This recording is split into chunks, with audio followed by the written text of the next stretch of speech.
Hebreos capítulo 8.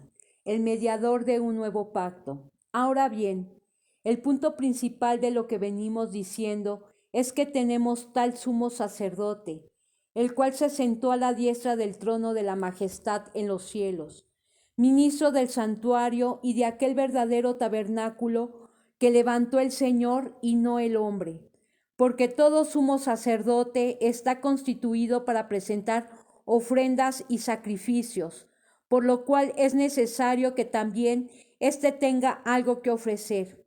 Así que, si estuviese sobre la tierra, ni siquiera sería sacerdote, habiendo aún sacerdotes que presentan las ofrendas según la ley, los cuales sirven a lo que es figura y sombra de las cosas celestiales, como se le advirtió a Moisés cuando iba a erigir el tabernáculo, diciéndole: Mira, haz todas las cosas conforme al modelo que se te ha mostrado en el monte. Pero ahora tanto mejor ministerio es el suyo, cuanto es mediador de un mejor pacto, establecido sobre mejores promesas. Porque si aquel primero hubiera sido sin defecto, ciertamente no se hubiera procurado lugar para el segundo. Porque reprendiéndolos dice: He aquí vienen días, dice el Señor, en que estableceré con la casa de Israel y la casa de Judá un nuevo pacto, no como el pacto que hice con sus padres, el día que los tomé de la mano para sacarlos de la tierra de Egipto, porque ellos no permanecieron en mi pacto, y yo me desatendí de ellos, dice el Señor. Por lo cual, este es el pacto que haré con la casa de Israel. Después de aquellos días, dice el Señor, pondré mis leyes en la mente de ellos, y sobre su corazón las escribiré, y seré a ellos por Dios, y ellos serán a mí por pueblo. Y ninguno enseñará a su prójimo, ni ninguno a su hermano, diciendo: Conoce al Señor, porque todos me conocerán, desde el menor hasta el mayor de ellos, porque seré propicio a sus injusticias, y nunca más me acordaré de sus pecados y de sus iniquidades. Al decir nuevo pacto, ha dado por viejo al primero, y lo que se da por viejo y se envejece está próximo a desaparecer. Ahora bien, aún el primer pacto tenía ordenanzas de culto y un santuario terrenal, porque el tabernáculo estaba dispuesto así. En la primera parte, llamada el lugar santo, estaban el candelabro, la mesa y los panes de la proposición. Tras el segundo velo estaba la parte del tabernáculo llamada el lugar santísimo, el cual tenía un incensario de oro y el arca del pacto cubierta de oro por todas partes, en la que estaba una urna de oro que contenía el maná, la vara de Aarón que reverdeció y las tablas del pacto, y sobre ella los querubines de gloria que cubrían el propiciatorio, de las cuales cosas no se puede ahora hablar en detalle. Y así dispuestas estas cosas, en la primera parte del tabernáculo entran los sacerdotes continuamente para cumplir los oficios del culto. Pero en la segunda parte, solo el sumo sacerdote, una vez al año, no sin sangre, la cual ofrece por sí mismo y por los pecados de ignorancia del pueblo, dando al Espíritu Santo a entender con esto que aún no se había manifestado el camino al lugar santísimo, entre tanto que la primera parte del tabernáculo estuviese en pie, lo cual es símbolo para el tiempo presente, según el cual se presentan ofrendas y sacrificios que no pueden hacer perfecto en cuanto a la conciencia al que practica ese culto, ya que consiste solo de comidas y bebidas, de diversas abluciones y ordenanzas acerca de la carne, impuestas hasta el tiempo de reformar las cosas, pero estando ya presente Cristo, sumo sacerdote de los bienes venideros, por el más amplio y más perfecto tabernáculo, no hecho de manos, es decir, no de esta creación, y no por sangre de machos cabríos, ni de becerros, sino por su propia sangre, entró una vez para siempre en el lugar santísimo, habiendo obtenido eterna redención. Porque si la sangre de los toros y de los machos cabríos y las cenizas de la becerra, rociadas a los inmundos, santifican para la purificación de la carne, cuánto más la sangre de Cristo, el cual mediante el Espíritu eterno se ofreció a sí mismo, sin mancha a Dios, limpiará vuestras conciencias de obras muertas para que sirváis al Dios vivo. Así que, por eso es mediador de un nuevo pacto, para que interviniendo muerte para la remisión de las transgresiones que había bajo el primer pacto, los llamados reciban la promesa de la herencia eterna. Porque donde hay testamento, es necesario que intervenga muerte del testador, porque el testamento con la muerte se confirma, pues no es válido entre tanto que el testador vive, de donde ni aun el primer pacto fue instituido sin sangre, porque habiendo anunciado Moisés todos los mandamientos de la ley a todo el pueblo, tomó la sangre de los becerros y de los machos cabríos con agua, lana escarlata e hisopo, y roció el mismo libro y también a todo el pueblo, diciendo: esta es la sangre del pacto que Dios os ha mandado. Y además de esto, roció también con la sangre el tabernáculo y todos los vasos del ministerio, y casi todo es purificado según la ley, con sangre, y sin derramamiento de sangre no se hace remisión. El sacrificio de Cristo quita el pecado. Fue pues necesario que las figuras de las cosas celestiales fuesen purificadas así, pero las cosas celestiales mismas con mejores sacrificios que estos, porque no entró Cristo en el santuario hecho de mano, figura del verdadero, sino en el cielo mismo, para presentarse ahora por nosotros ante Dios, y no para ofrecerse muchas veces, como entra el sumo sacerdote en el lugar santísimo cada año con sangre ajena. De otra manera, le hubiera sido necesario padecer muchas veces desde el principio del mundo, pero ahora, en la consumación de los siglos, se presentó una vez para siempre por el sacrificio de sí mismo, para quitar de en medio el pecado, y de la manera que está establecido para los hombres, que mueran una sola vez y después de esto el juicio. Así también Cristo fue ofrecido una sola vez para llevar los pecados de muchos, y aparecerá por segunda vez sin relación con el pecado para salvar a los que le esperan. Capítulo 10. Porque la ley, teniendo la sombra de los bienes venideros, no la imagen misma de las cosas, nunca puede, por los mismos sacrificios que se ofrecen continuamente cada año, hacer perfectos a los que se acercan. De otra manera cesarían de ofrecerse, pues los que tributan este culto, limpios una vez, no tendrían ya más conciencia de pecado. Pero en estos sacrificios cada año se hace memoria de los pecados, porque la sangre de los toros y de los machos cabríos no puede quitar los pecados, por lo cual, entrando en el mundo, dice: sacrificio y ofrenda no quisiste, mas me preparaste cuerpo, holocaustos y expiaciones por el pecado no te agradaron. Entonces dije: he aquí que vengo, oh Dios, para hacer tu voluntad, como en el rollo del libro está escrito de mí. Diciendo primero: sacrificio y ofrenda y holocausto y expiaciones por el pecado no quisiste, ni te agradaron, las cuales cosas se ofrecen según la ley.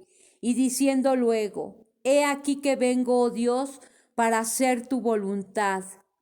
Quítalo primero para establecer esto último.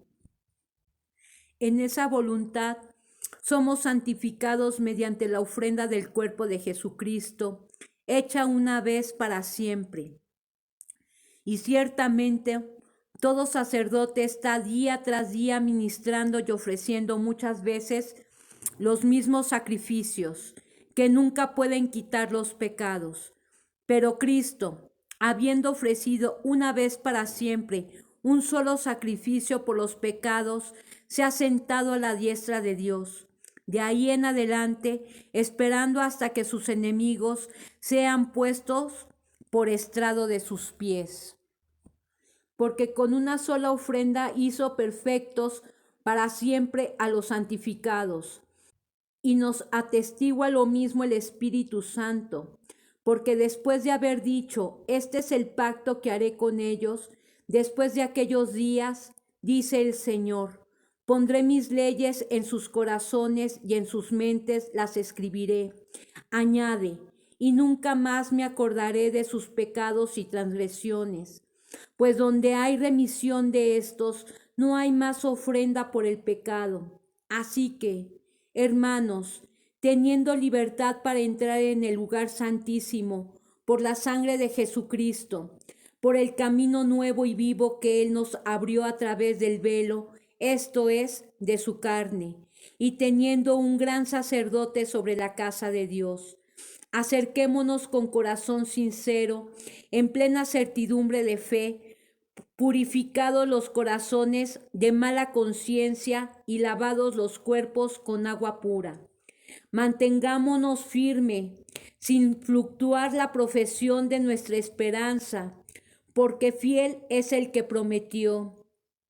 Y considerémonos unos a otros para estimularnos al amor y a las buenas obras, no dejando de congregarnos como algunos tienen por costumbre, sino exhortándonos y tanto más, cuanto veis que aquel día se acerca.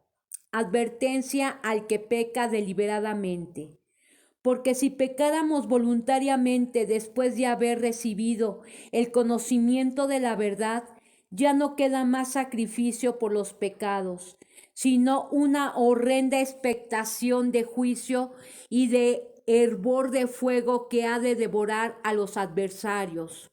El que viola la ley de Moisés por el testimonio de 2 o 3 testigos muere irremisiblemente.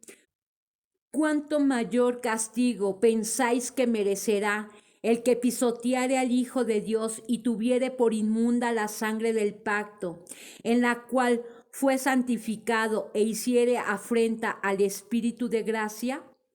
Pues conocemos al que dijo, mía es la venganza, yo daré el pago, dice el Señor. Y otra vez, el Señor juzgará a su pueblo. Horrenda cosa es caer en manos del Dios vivo, pero traed a la memoria los días pasados en los cuales, después de haber sido iluminados, sostuvisteis gran combate de padecimientos. Por una parte, ciertamente, con vituperios y tribulaciones fuisteis hechos espectáculo, y por otra, llegasteis a ser compañeros de los que estaban en una situación semejante, porque de los presos también os compadecisteis, y el despojo de vuestros bienes sufristeis con gozo, sabiendo que tenéis en vosotros una mejor y perdurable herencia en los cielos. No perdáis, pues, vuestra confianza, que tiene grande galardón, porque os es necesaria la paciencia para que, habiendo hecho la voluntad de Dios, obtengáis la promesa. Porque aún un poquito, y el que ha de venir vendrá y no tardará, mas el justo vivirá por la fe, y si retrocediere no agradará a mi alma. Pero nosotros no somos de los que retroceden para perdición, sino de los que tienen fe para preservación del alma. La fe, capítulo 11. Es pues la fe, la certeza de lo que se espera, la convicción de lo que no se ve, porque por ella alcanzaron buen testimonio los antiguos. Por la fe entendemos haber sido constituido el universo por la palabra de Dios, de modo que lo que se ve se fue hecho de lo que no se veía. Por la fe Abel ofreció a Dios más excelente sacrificio que Caín, por lo cual alcanzó testimonio de que era justo, dando Dios testimonio de sus ofrendas, y muerto aún habla por ella. Por la fe, Enoc fue traspuesto para no ver muerte y no fue hallado, porque lo traspuso Dios, y antes que fuese traspuesto, tuvo testimonio de haber agradado a Dios. Pero sin fe es imposible agradar a Dios, porque es necesario que el que se acerca a Dios crea que le hay y que es galardonador de los que le buscan. Por la fe, Noé, cuando fue advertido por Dios acerca de cosas que aún no se veían, con temor preparó el arca en que su casa se salvase. Y por esa fe condenó al mundo y fue hecho heredero de la justicia que viene por la fe. Por la fe, Abraham, siendo llamado, obedeció para salir al lugar que había de recibir como herencia, y salió sin saber a dónde iba. Por la fe, habitó como extranjero en la tierra prometida, como en tierra ajena, morando en tierra con Isaac y Jacob, coherederos de la misma promesa, porque esperaba la ciudad que tiene fundamentos, cuyo arquitecto y constructor es Dios. Por la fe, también la misma Sara, siendo estéril, recibió fuerza para concebir y dio a luz aún fuera del tiempo de la edad, porque creyó que era fiel quien lo había prometido. Por lo cual también de uno, y ese ya casi muerto, salieron como las estrellas del cielo en multitud y como la arena innumerable que está a la orilla del mar. Conforme a la fe, murieron todos estos sin haber recibido lo prometido, sino mirándolo de lejos y creyéndolo y saludándolo y confesando que eran extranjeros y peregrinos sobre la tierra.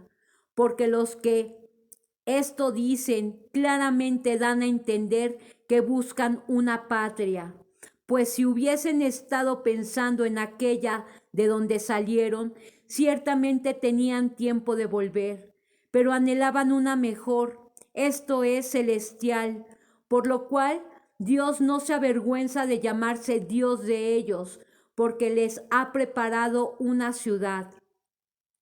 Por la fe, Abraham, cuando fue probado, ofreció a Isaac, y el que había recibido las promesas ofrecía a su unigénito, habiéndosele dicho, en Isaac te será llamada descendencia, pensando que Dios es poderoso para levantar aún de entre los muertos, de donde en sentido figurado también le volvió a recibir.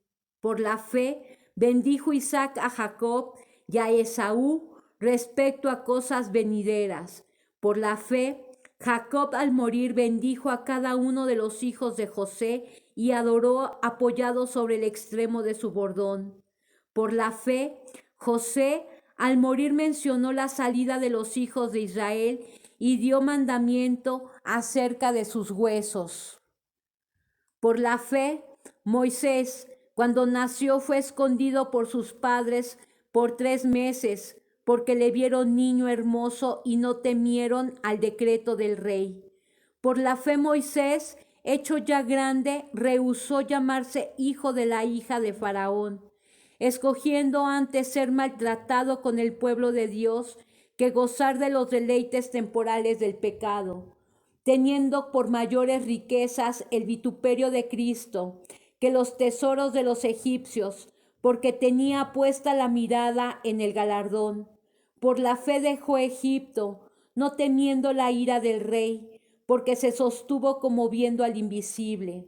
Por la fe celebró la Pascua y la aspersión de la sangre, para que el que destruía a los primogénitos no los tocase a ellos. Por la fe pasaron el mar Rojo como por tierra seca, e intentando los egipcios hacer lo mismo, fueron ahogados. Por la fe cayeron los muros de Jericó después de rodearlos 7 días. Por la fe, Rahab la ramera no pereció juntamente con los desobedientes, habiendo recibido a los espías en paz. ¿Y qué más digo?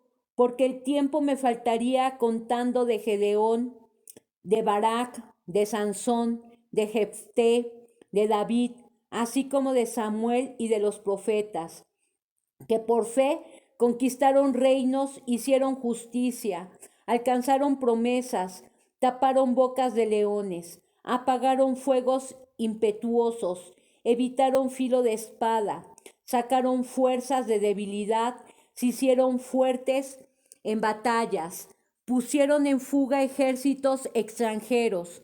Las mujeres recibieron sus muertos mediante resurrección, mas otros fueron atormentados, no aceptando el rescate, a fin de obtener mejor resurrección.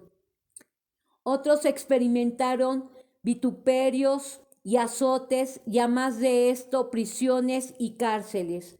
Fueron apedreados, aserrados, puestos a prueba, muertos a filo de espada. Anduvieron de acá para allá, cubiertos de pieles de ovejas y de cabras, pobres, angustiados, maltratados, de los cuales el mundo no era digno, errando por los desiertos, por los montes, por las cuevas y por las cavernas de la tierra. Y todos estos, aunque alcanzaron buen testimonio mediante la fe, no recibieron lo prometido, proveyendo Dios alguna cosa mejor para nosotros, para que no fuesen ellos perfeccionados aparte de nosotros. Capítulo 12. Puestos los ojos en Jesús.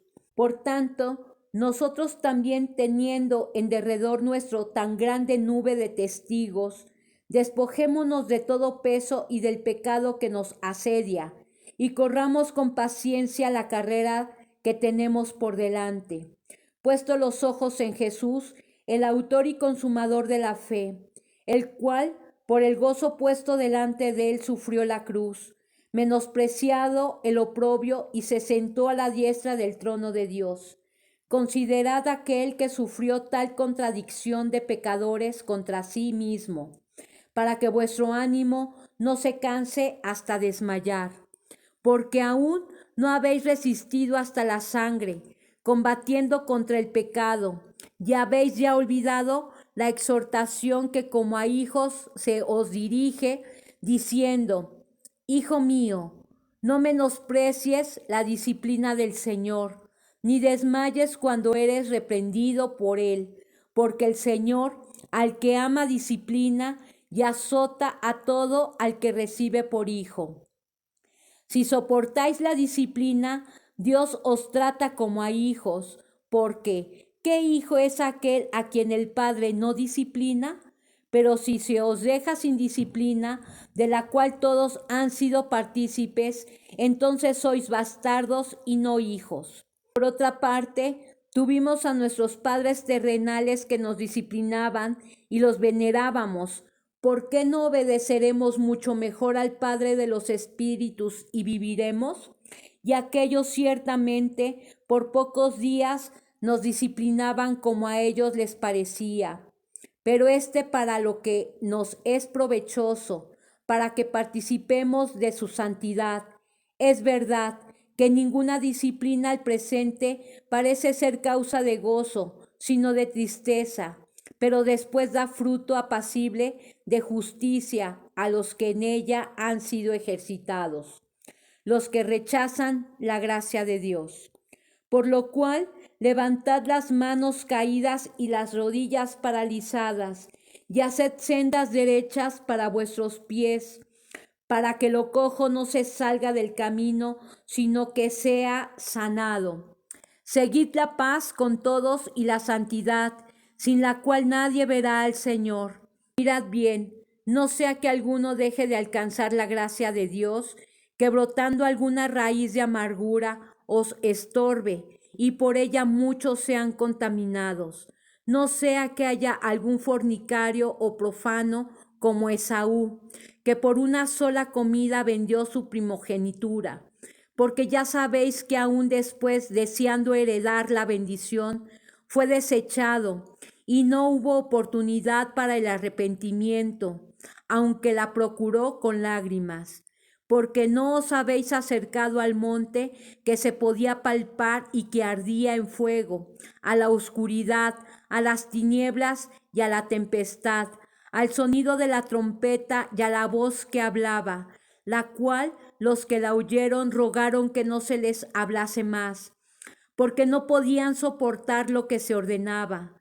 Si aún una bestia tocare el monte, será apedreada o pasada con dardo. Y tan terrible era lo que se veía que Moisés dijo: estoy espantado y temblando. Sino que os habéis acercado al monte de Sión, a la ciudad del Dios vivo, Jerusalén la celestial, a la compañía de muchos millares de ángeles, a la congregación de los primogénitos que están inscritos en los cielos, a Dios, el juez de todos, a los espíritus de los justos hechos perfectos, a Jesús el mediador del nuevo pacto, y a la sangre rociada que habla mejor que la de Abel. Mirad que no desechéis al que habla, porque si no escaparon aquellos que desecharon al que los amonestaba en la tierra, mucho menos nosotros si desecharemos al que amonesta desde los cielos, la voz del cual conmovió entonces la tierra.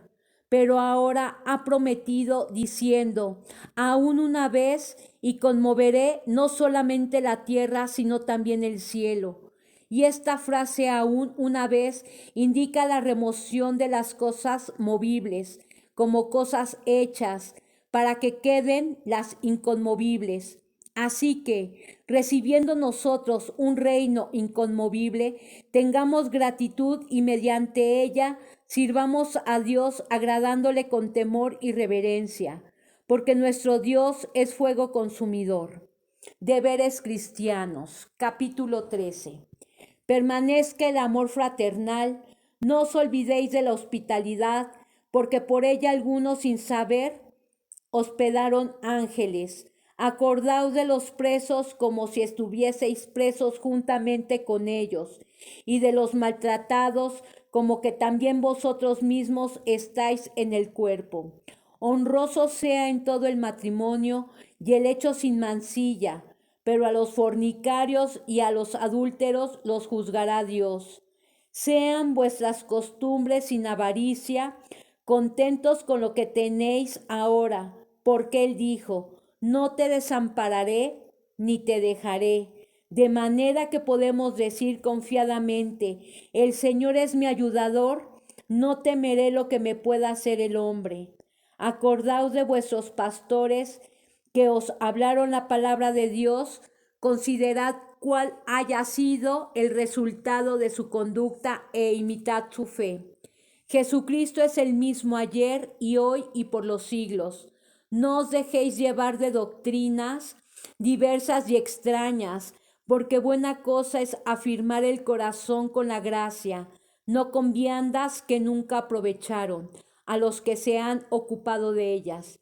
Tenemos un altar del cual no tienen derecho de comer los que sirven al tabernáculo, porque los cuerpos de aquellos animales cuya sangre a causa del pecado es introducida en el santuario por el sumo sacerdote, son quemados fuera del campamento.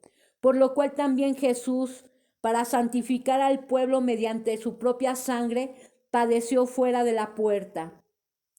Salgamos pues a él, fuera del campamento, llevando su vituperio, porque no tenemos aquí ciudad permanente, sino que buscamos la porvenir. Así que ofrezcamos siempre a Dios por medio de él sacrificio de alabanza, es decir, fruto de labios que confiesan su nombre, y de hacer bien y de la ayuda mutua, no os olvidéis, porque de tales sacrificios se agrada a Dios. Obedeced a vuestros pastores y sujetaos a ellos, porque ellos velan por vuestras almas, como quienes han de dar cuenta, para que lo hagan con alegría y no quejándose, porque esto no os es provechoso.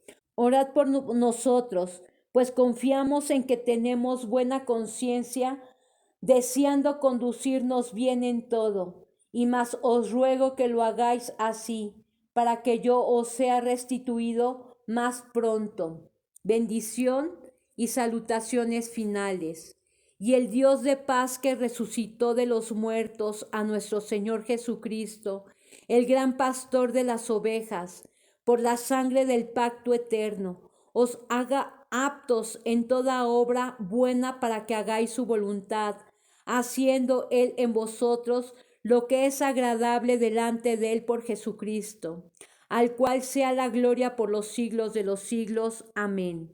Os ruego, hermanos, que soportéis la palabra de exhortación, pues os he escrito brevemente. Sabed que está en libertad nuestro hermano Timoteo, con el cual si viniere pronto iré a veros. Saludad a todos vuestros pastores y a todos los santos. Los de Italia os saludan. La gracia sea con todos vosotros. Amén.